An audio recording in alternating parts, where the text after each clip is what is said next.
कई दिनों से जंगल में लगातार बारिश चल रही थी। सभी पक्षी अपने अपने घरों में डरे हुए रहते थे। कोई भी पक्षी कई दिनों से अपने घर से बाहर नहीं निकला था।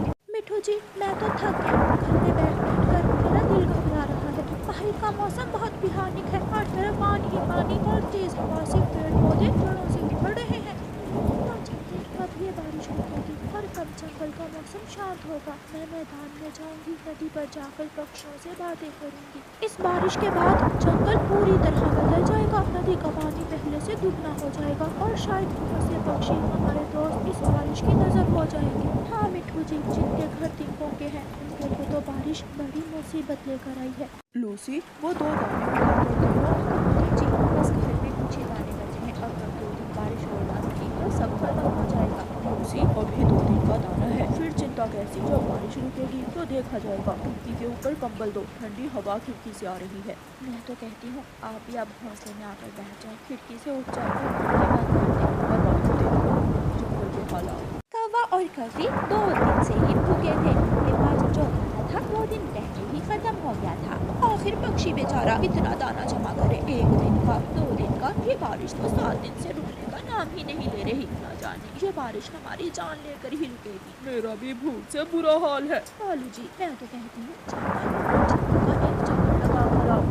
लो और जंगल का चक्कर लगाओ, उड़ चली जाओ। इतना आसान नहीं है ऐसी बारिश में उड़ना। पंख टूट जाएंगे अगर किसी पेड़ से टकरा गए तो। अगर तुम नहीं जाओगे तो अपना दाना लेने मैं तो चली ही जाऊंगी। घर में बैठकर भूख से मरने से तो अच्छा है कि मैं किसी पेड़ से टकरा कर ही मर जाऊं। सब्र करो, शाम तक बारिश रुक जाएगी और सब पहले जैसा हो जाएगा। बादल कम हो रहे हैं। मुझे तो ऐसा लग रहा है ये बारिश अब कभी नहीं रुकेगी। 1 मिनट के लिए तो कम नहीं हुई, 7 दिन हो गए।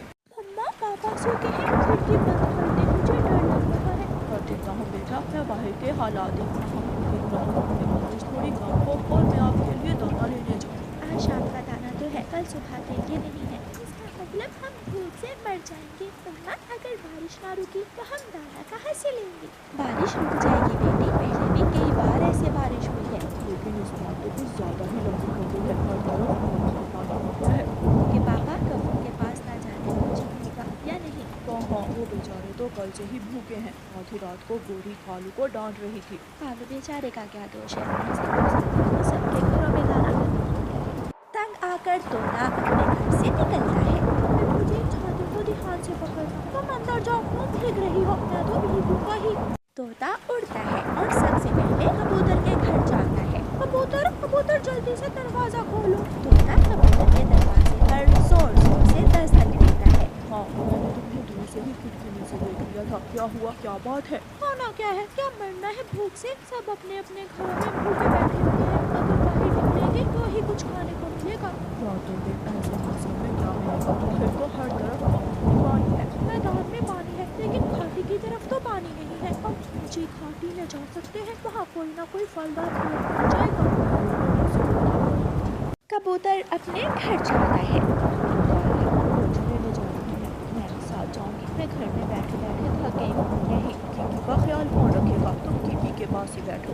ठीक है, आप अपना छाता ले जाए। फिर कबूतर और मिठू तोता अपनी अपनी टोकरियाँ उठाए ऊपर छाता लिए आगे बढ़ते हैं। रानू चिड़िया का घर थोड़ी ही दूर था। तोता और कबूतर रानू चिड़िया के घर जाते हैं। पापा चिड़िया दूर से ही कबूतर और तोते को आता हुआ देख लेता है।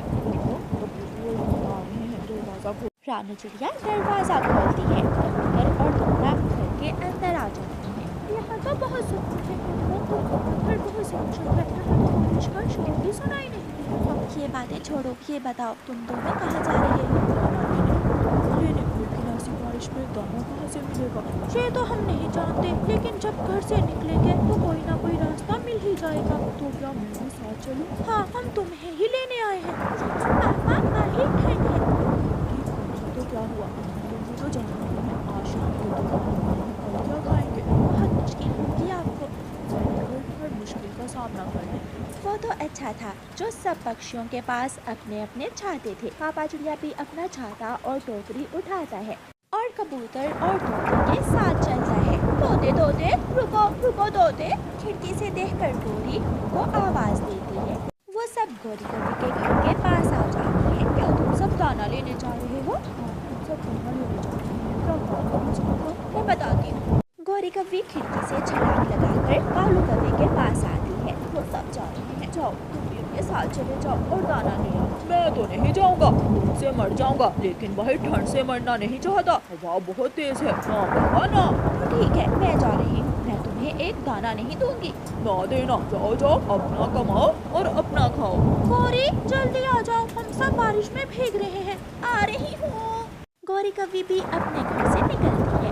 वो सब उड़ते हैं। जंगल में बारिश छम-छम बरस रही थी। वो सब पेड़ों के बीचों बीच उड़ते हुए पहाड़ों के पास घाटी पर पहुंच जाते हैं। घाटी पर ऐसा लग रहा था जैसे बारिश कम हो गई है। वो जगह ऊंची थी और बारिश का सारा पानी नीचे बहता जा रहा था। तोते हम सब अलग अलग दिशा में जाते हैं और कोई फलदार पेड़ ढूंढते हैं। नहीं नहीं, हम एक साथ रहेंगे और आने वाले खतरे का मिलकर मुकाबला करेंगे। वो फिर से उड़ते हैं। घाटी के ऊपर एक छोटी सी गुफा थी। कभी एक नजर उस गुफा में देखने जाती है तो खुशी से उसकी चीख ही निकल जाती है। सब यहाँ आ जाओ, यहाँ आ जाओ सब। पापा चिड़िया, तोता और कबूतर भी उस गुफा के अंदर चले जाते हैं। गुफा में मकई के छोटे छोटे पौधे थे जिन पर मकई के फुटे लगे हुए थे। ये तो मैंने पहली बार देखा है, गुफा में मकई। ये पत्थर नहीं बल्कि घाटी की गुफा है, उसमें अनाज होता है। सब अपनी अपनी टोकरियाँ मकई से भर लेते हैं। मुझे तो अभी तक विश्वास नहीं हो रहा। पूरी घर से निकले, कोशिश की तो हमें भोजन मिल गया। अगर हम सब घर में ही बैठे रहते तो क्या मिलता? सब तोते की वजह से हुआ है। सबसे पहले हिम्मत की और घर से निकला। फिर वो सब अपना अपना अनाज लेकर अपने अपने घरों को लौट जाते हैं। छोटे चिड़िया के बच्चे अपने पापा के पास मकई के भुट्टे देखकर खुशी से उछल रहे थे। लाइन टोकरी मुझे दे और आप अपने पंख सुखा ले। फिर वो सब खुशी खुशी दाना खा ले। गुड़िया की मम्मा, ठंड का मौसम शुरू हो गया है और हम इस बार भी अपनी बेटी को अभी तक गर्म स्वेटर नहीं लेकर दे सके। मुझे बहुत चिंता हो रही है। आप चिंता ना करें, कुछ पैसे मैंने जमा कर लिए हैं और इस महीने की बचत जमा करके हम अपनी बेटी को गर्म स्वेटर ले देंगे। लाल लाल रंग का स्वेटर लूंगी मैं, मुझे लाल रंग का स्वेटर बहुत पसंद है। मैं अपनी बेटी के लिए लाल रंग का स्वेटर ही लाऊंगा। ऐसे कहते हुए पापा चिड़िया अपनी बेटी को गले से लगा लेता है और फिर पापा चिड़िया अपने काम पर निकल जाता है। पापा चिड़िया चील के यहाँ काम करता था। पापा चिड़िया जंगल से सूखी लकड़ियाँ काटता और चील को बेचा करता था, जिससे उसके परिवार का थोड़ा बहुत गुजारा हो जाता। चील दी, आज मुझे 100 रुपए एडवांस दे दें, मैं बाद में लौटा दूंगा आपको। आप बहुत अच्छे से काम करते हो, मुझे विश्वास है आप पर। ऐसे पापा चिड़िया चील से 100 रुपए एडवांस ले लेता है और बहुत खुशी खुशी अपने घर लौटता है। गुड़िया की मम्मा, लाओ, जो पैसे आपके पास हैं वो मुझे दे दें, बाकी का बंदोबस्त मैंने कर लिया है। तो क्या आप गुड़िया का स्वेटर लेने जा रहे हैं? हाँ, आज मैं अपनी बेटी के लिए स्वेटर ले आऊंगा। ठंड बढ़ रही है, हमारी बेटी बीमार भी हो सकती है। मम्मा चिड़िया अपने पति को कुछ पैसे जो उसने जमा किए थे दे देती है। पापा, मैं भी जाऊंगी आपके साथ। गुड़िया बेटी, आप घर में ही रहें, मुझे शाम भी हो सकती है। फिर पापा चिड़िया अपनी बेटी के लिए गर्म स्वेटर लेने घर से निकलता है। वो बहुत खुशी खुशी जा रहा था। आज तो मेरी बेटी खुश हो जाएगी। ये चिड़िया का पति पैसों की थैली लिए कहाँ जा रहा है? देखता हूँ इसे। पीछे से कालू कौवा बहुत तेजी से आता है और पापा चिड़िया से पैसों वाली थैली छीन लेता है। रुको रुको दुष्ट कौवे, ये पैसे मेरी बेटी के स्वेटर के लिए हैं। चलो भाग भाग यहाँ से, वरना मार मार कर बंदर बना दूंगा। कौवा वहाँ से भाग जाता है और पापा चिड़िया वहाँ बैठकर रोने लग जाता है। मैं अपनी बेटी से घर जाकर क्या कहूँगा? मेरी बेटी मेरा इंतजार कर रही होगी। मम्मा, पापा कब आएंगे? बेटी, आपके पापा आने ही वाले होंगे, अब तो रात होने वाली है। पापा चिड़िया भी घर आ जाता है। पापा, आपके पास तो कुछ भी नहीं है, मेरा गर्म स्वेटर कहाँ है? आप परेशान लग रहे हैं, सब ठीक तो है? वो काला कौवा मुझसे पैसे छीन कर भाग गया और धमकियां भी दे रहा था। वो कौवे बहुत बुरे हैं, वो हर किसी के साथ ऐसा ही करते हैं। मैं उनके घर जाता हूँ। नहीं, रहने दें, वो लड़ाई शुरू कर देंगे हमारे साथ। हमारी छोटी सी बच्ची भी है, वो कौवे हमारी बच्ची को भी कोई नुकसान पहुंचा सकते हैं। कोई बात नहीं पापा, आप परेशान न हो। इस बार भी मैं पीपल के पत्तों का स्वेटर बनाकर ठंड का मौसम गुजार लूंगी। गोरी गोरी कहाँ है जग्गू? जग्गू बाहर गया हुआ है। क्यों इतना शोर मचा रहे हो? देखो तो मैं अपने बेटे के लिए क्या लाया हूँ। गरम स्वेटर। जग्गू तो खुश हो जाएगा गरम स्वेटर देखकर। वो कल भी मुझे कह रहा था कि मम्मा ठंड लग रही है। मगर कालू, तुमने गरम स्वेटर लेने के लिए पैसे कहाँ से लिए? छीन लिए चिड़िया के पति से। बहुत अच्छा किया। वो कमजोर चिड़ियों का परिवार हमारा कुछ भी नहीं बिगाड़ पाएगा। मैं तो कहती हूँ उनसे घर भी छीन लेते हैं। अभी जग्गू थोड़ा बड़ा हो जाए फिर छीन लूंगा उनसे उनका घर भी। मम्मा, ठंड लग रही है, आप कल मुझे पीपल के पत्तों से स्वेटर बना देना। हाँ बेटी, मैं कल लेकर आऊंगी पीपल के पत्ते। अब आप मेरे साथ आकर लेट जाओ। मैं फिर से पैसे जमा करूंगा और लेकर दूंगा अपनी बेटी को गरम स्वेटर। दूसरे दिन मम्मा चिड़िया पीपल के पत्ते लेने जाती है। पीपल का पेड़ इंसानों की बस्ती में था। चिड़िया उड़ते उड़ते इंसानों की बस्ती में पहुंच जाती है। वो पीपल के पेड़ पर बैठ जाती है। पीपल के पेड़ के नीचे किसान की पत्नी अपने बेटे के साथ बैठी हुई थी। बेटा, जो गर्म कपड़े पिछले साल के आपके छोटे हो गए हैं, वो कपड़े आप किसी गरीब को दे आना। हाँ मम्मा, ऐसे किसी गरीब की मदद हो जाएगी। ये सुनकर चिड़िया जल्दी से किसान की पत्नी के पास जाती है। माँ जी, अपने पुराने कपड़े आप मुझे दे दें। मेरी बेटी के पास गर्म स्वेटर नहीं है, उसे बहुत ठंड लगती है। चिड़िया, मुझे आपकी मदद करके बहुत अच्छा लगेगा। मैं अभी आपको छोटू के पिछले साल वाले सारे गर्म कपड़े ला देती हूँ। फिर किसान की पत्नी एक कपड़े में बांधकर काफी सारे गर्म कपड़े चिड़िया को दे देती है। आपका बहुत बहुत धन्यवाद माँ जी। आपके ये पुराने कपड़े हमारे लिए नई जिंदगी है।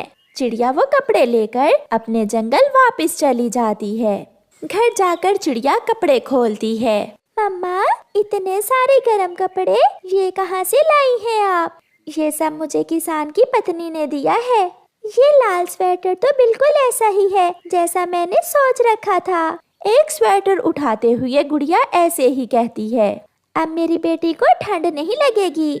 मम्मा, बाकी के कपड़े हम दूसरे पक्षियों को दे देंगे। हाँ बेटी, मैं अभी ये स्वेटर और चादर कबूतर और मिट्ठू को देकर आती हूँ।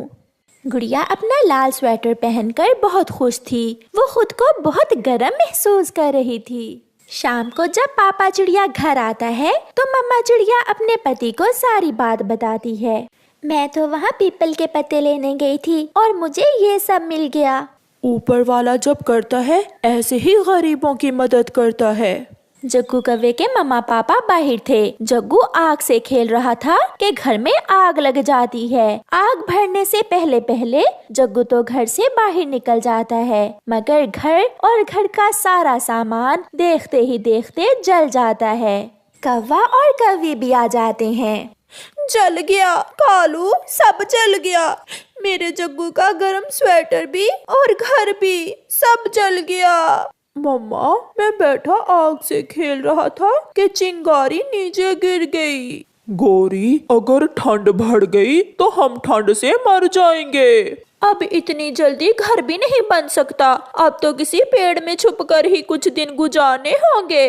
रात हो जाती है। रात को तेज बारिश शुरू हो जाती है। एक ठंड और ऊपर से बारिश। चिड़िया अपने घर में अपने परिवार के साथ गर्म चादर में छुपी बैठी थी। ये चादर ना होती तो हम ठंड से मर रहे होते। अब तो जरा भी ठंड नहीं लग रही और मुझे बारिश अच्छी लग रही है। इससे बढ़कर क्या खुशी होगी कि हम सब साथ हैं, घर है, खाने को भोजन और गर्म कपड़े भी। दूसरी तरफ कौवों का परिवार ठंडी रात में एक पेड़ के पत्तों में छुपा कांप रहा था। इसे कहते हैं प्रकृति का न्याय।